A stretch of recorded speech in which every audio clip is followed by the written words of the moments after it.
All right, good afternoon, and thank you everyone for braving the inclement weather as we gather to take an essential step forward in the long and ongoing fight for justice, accountability, and healing for Black America.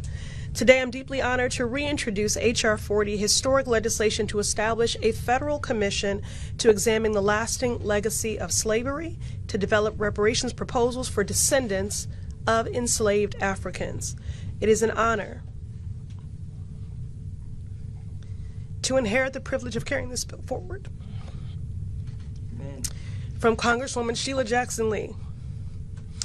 In my last correspondence with her, she said, keep working on our priorities and never give up.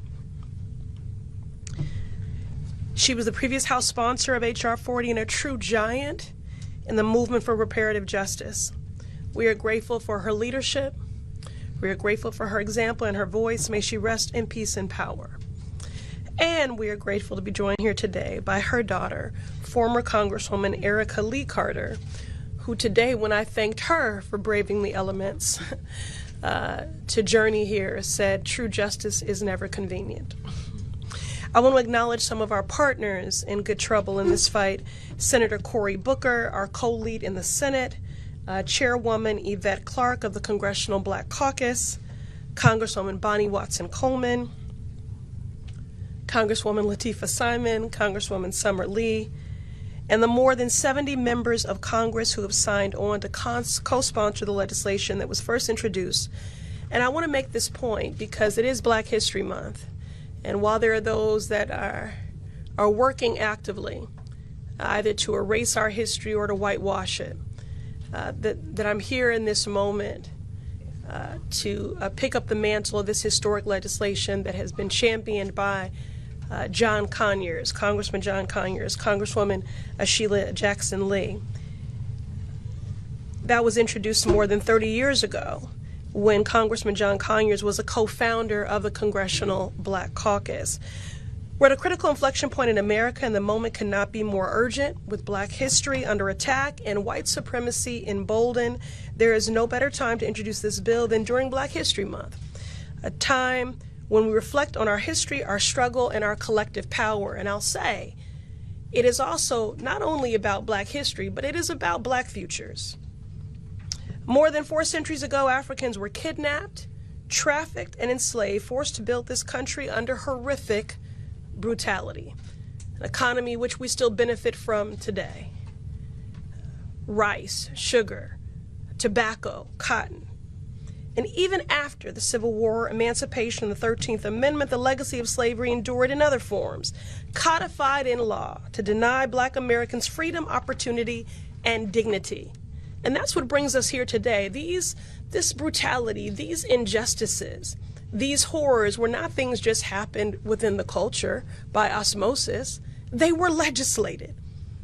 Today, with Donald Trump and Republicans waging their coordinated and at times unlawful assault on Black folks and Black history, we will not allow that history to be erased. We will not allow it to be whitewashed. H.R. 40 is a powerful reminder of the work that remains and offers us a pathway toward truth, reconciliation, and accountability. To be clear, this bill is not a symbolic gesture, but rather a meaningful step toward repairing the deep structural injustices that continue to harm Black communities today. The racial wealth gap in America is not an accident, and it is specifically the result of slavery and the anti-Black society that followed. From Jim Crow to redlining to mass incarceration, our government, through policies and budgets, has perpetuated and entrenched these harms for generations. The disparities that we see in health outcomes, housing, education, wealth, and more are by design. Today, our government has a moral and legal obligation to right those wrongs, and reparations are a necessary step towards achieving justice. Now, here's what the bill would do.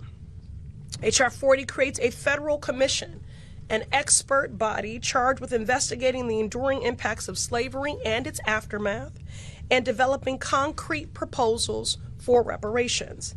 This is a pragmatic policy that is fundamentally about repairing harm and building a more just America. Whether you are in Tulsa, Oklahoma, Trenton, New Jersey, or Mattapan in the Massachusetts 7th Congressional District, this is about ensuring that every person has a fair chance at the American dream. Now, I know some like to think that Rosa sat, Martin marched, and John crossed a bridge, and we were free. But we are still very much in the civil rights movement. Every day, the progress that we have fought for, the gains that have been made, are under assault and being rolled back. Donald Trump and his co-president Elon Musk and their enablers in Congress and the courts are working overtime to strip away our rights, from gutting affirmative action, dismantling voting rights, to attacking diversity, equity, and inclusion initiatives that benefit Black folks and everyone who calls this country home. I think it's really important in these times that we call a thing a thing. We're in a moment of anti-Blackness on steroids, and we refuse to be silent. We will not back down in our pursuit of racial justice.